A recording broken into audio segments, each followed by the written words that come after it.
Hey YouTube, welcome back to my channel. This will be a trimming video, how to, kind of beginner-ish because I'm still working on my trimming and defining my rugs. This was actually one of the best trimming jobs I've ever done, so I'm very proud of that. So this is the rug fresh off the frame. I did do the backing already, but I start off always with tweezers, and I used to do ballet. And when we had our hair in a ballerina bun, they wanted it to be perfect, no flyaways, hairs, no wispies. And so I think of that when I first do my rug. I want to get rid of all the wispies, all the flyaways, all the pieces of the rug that are kind of coloring outside of the line.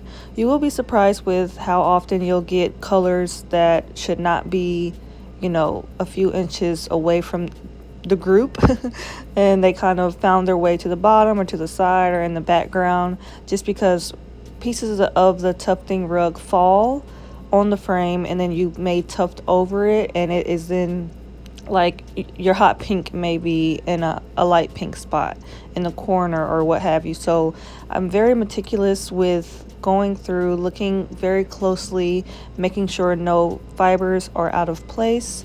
And sometimes it's kind of hard to do this after the rug is glued because the pieces are very firm and set into the foundation of the rug, and it's glued on with rug glue as well as I use spray glue. I do have a backing video on my channel. Be sure to check that out if you don't know how to back your rugs. But because of all the backing, it may be harder to do your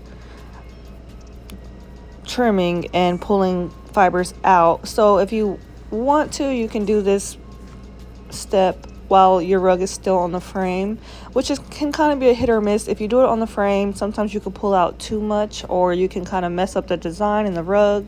So I like to just more or less wait until it's all glued before plucking. So you kind of may have to put a little force into pulling these fibers out, but that's good. If you struggle pulling it out, that's a good sign, and it means that your rug is set and you won't have to worry about your rug falling apart. And I do wish I zoomed in closer. This is kind of more of an aerial view, but you get the gist of what I'm doing here.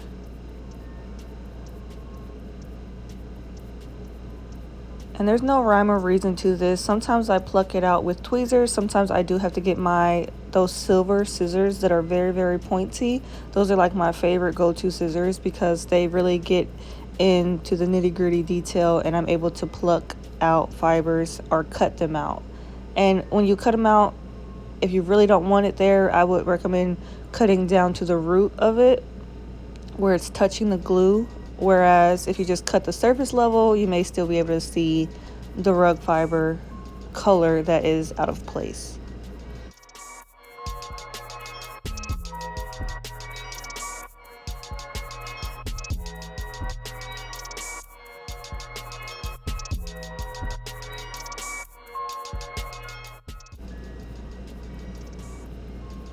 And honestly, this is one of my favorite parts of making a rug. I really love attention to detail. Even in my job, I work in quality and like entry of data. So I love the eye for catching something, making sure everything is essentially perfect. There's no flaws in it. Everything is out how it should be. So that's why I really, really love making rugs because it's so methodical and it's from start to finish. You do the same routine of a step and maybe spend more time, different colors or what have you. But if you are someone who really loves detail, then I think this would be a great hobby for you. And this was a rug that my friend bought for her sister for Christmas. It's kind of a late Christmas gift.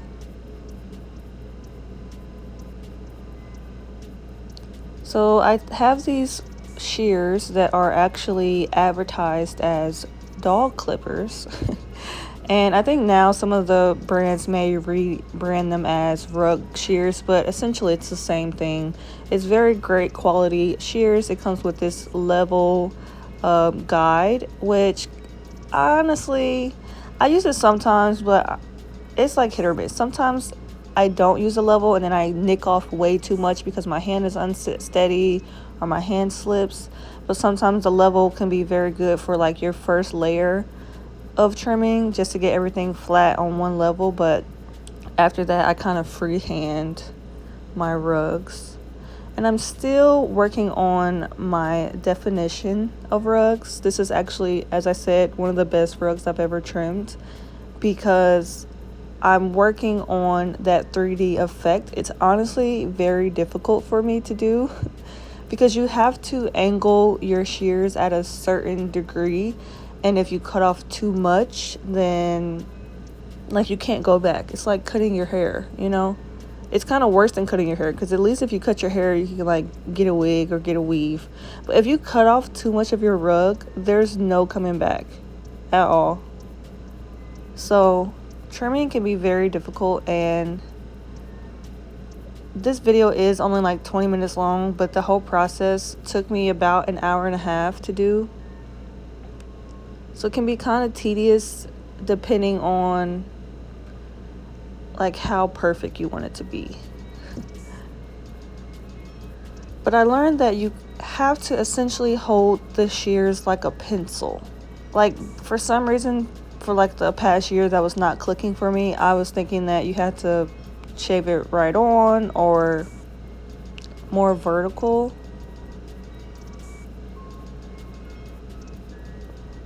But it's like literally have to angle it in such a way that, I don't know, it's hard to explain, honestly. That's why it's so hard for me to do still.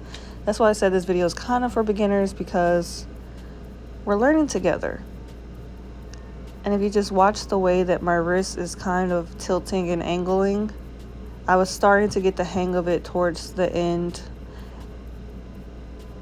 And one thing about trimming rugs, it may be a few different layers to trimming. Like you may trim it all level, and then this is like the, what's it called? Lint roller. This is essentially like a lint roller.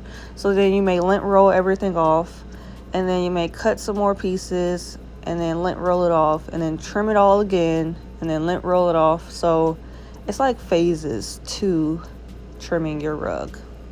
And as you see, like I got my tweezers back out because I was able to level it down, and I see more imperfections that are kind of coloring outside the lines.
And sometimes you're tweezing, you may be actually pulling out fibers, and sometimes you may just be moving them aside or into place.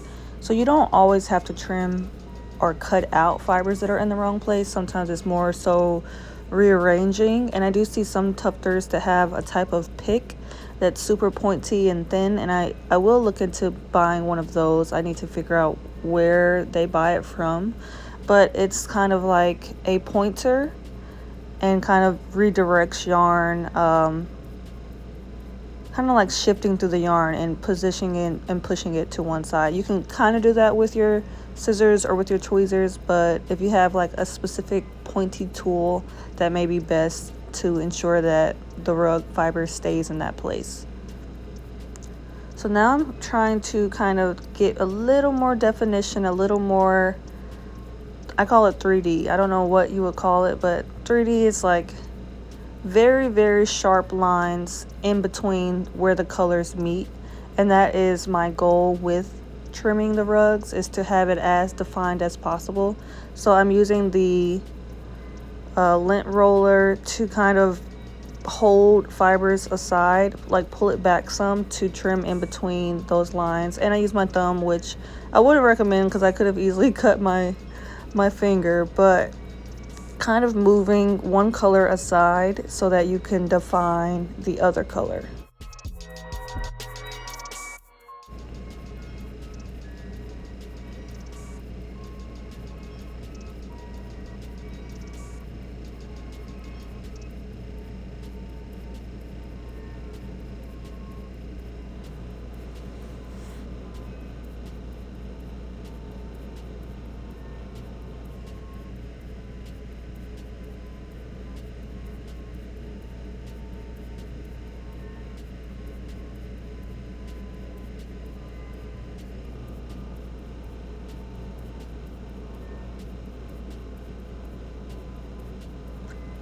And what I'm learning also is that you essentially want to mirror the trimming on both sides to kind of have that, like, it's like a valley in between the colors.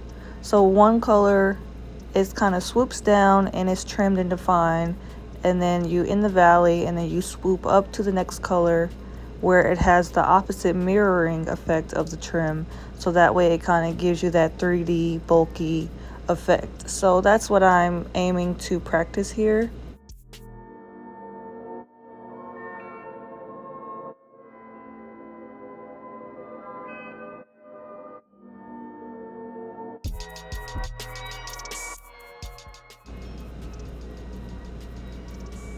And please excuse my hair.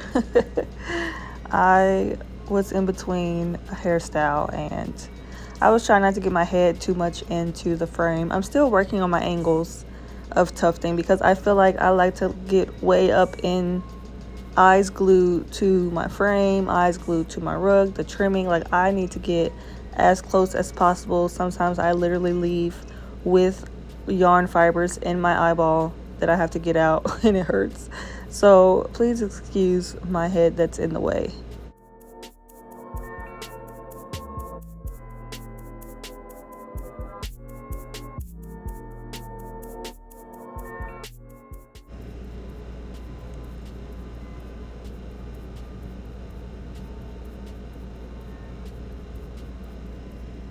And you're starting to see it's a little more defined, a little more chiseled. That's a good word.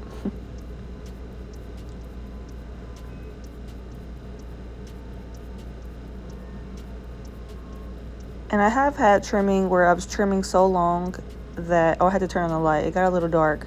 But I have had rugs where I was trimming for so long that my thing kind of got overheated.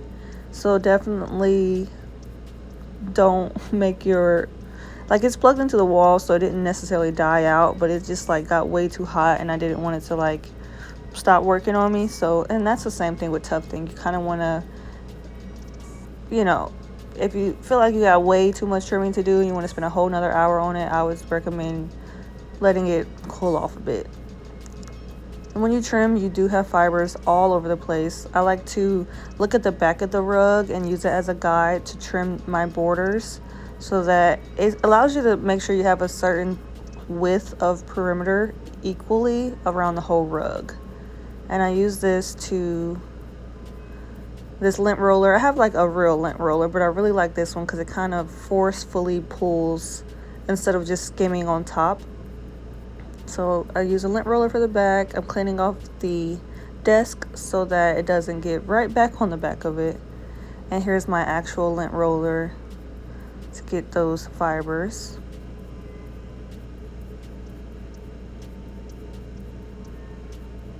And I'm just trimming off some pieces around the perimeter that may be a little too long.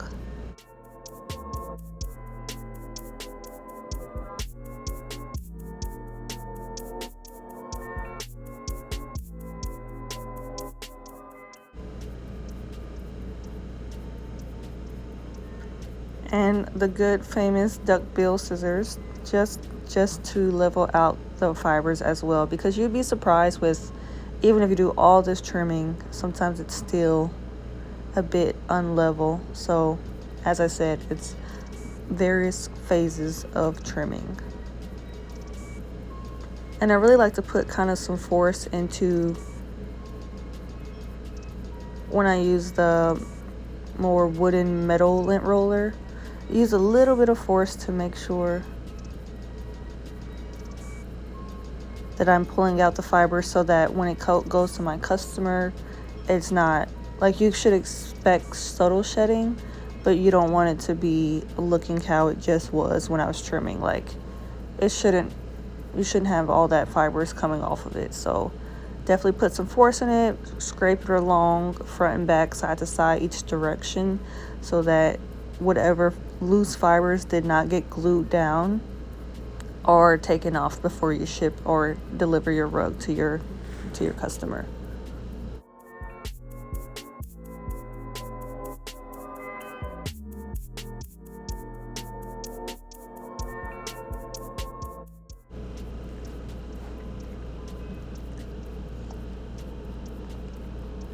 And now I'm taking my super sharp scissors to kind of define the rug a bit more. These are very narrow and thin, so they are able to get into the very fine pieces. And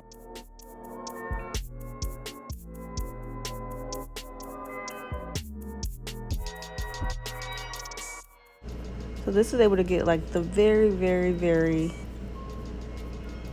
detailed spots of the rug where they may overlap just a little bit.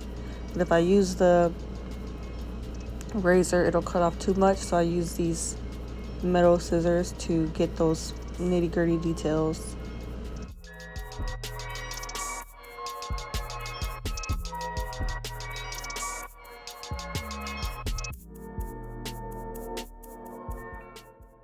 And I didn't angle this the best when I was cutting the mug rug of the horoscope sign, but these you have to be a little more gentle with. So I go in first with my scissors.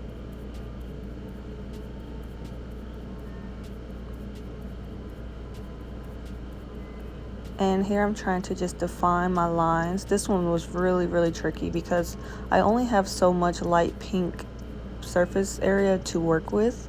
Like, it's a very thin symbol. So if I cut off way too much, then I can mess up the whole design. So you see me like flicking stuff off, moving it aside with my thumb.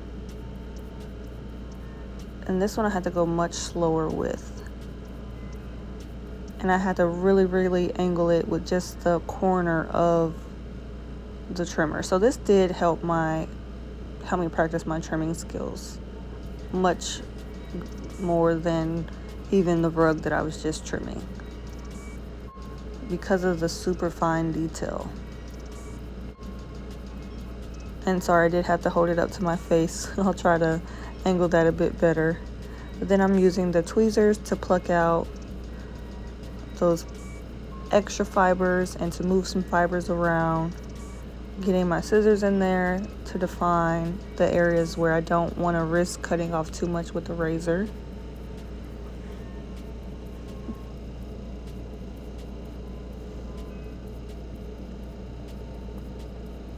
And with circles, you want to make sure you trim evenly on the borders. You don't want to make it into an oval. You don't want to cut off too much, too little. Use my lint roller again for the back. And I love these little mug rugs. Again, I do like to do the backing first because I feel like if I didn't do the backing and I trimmed, then like it's just kind of impossible for me, because the backing, like, it's all that glue there, so I don't want the entire rug to be just fibers on the back stuck on the glue. So that's why I like to do my felt backing and do my border, so that I have a, like, there has been times where I did the trimming first and then did the border with the twill tape, and then I cut off way too much of the rug and the twill tape was like showing in the front. So always do your backing first, for me at least. So this is it all done. It looks so good. I'm so proud. I had to get up close and personal with the flicks.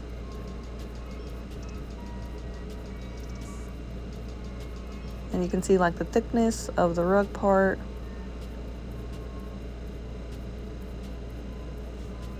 So yeah, that is a very brief video of trimming, me practicing my skill set. I will work on making more videos as I progress and develop and get better. Thank you so much for watching. Be sure to check out all my videos on tufting on my channel, and I'll catch you in the next video.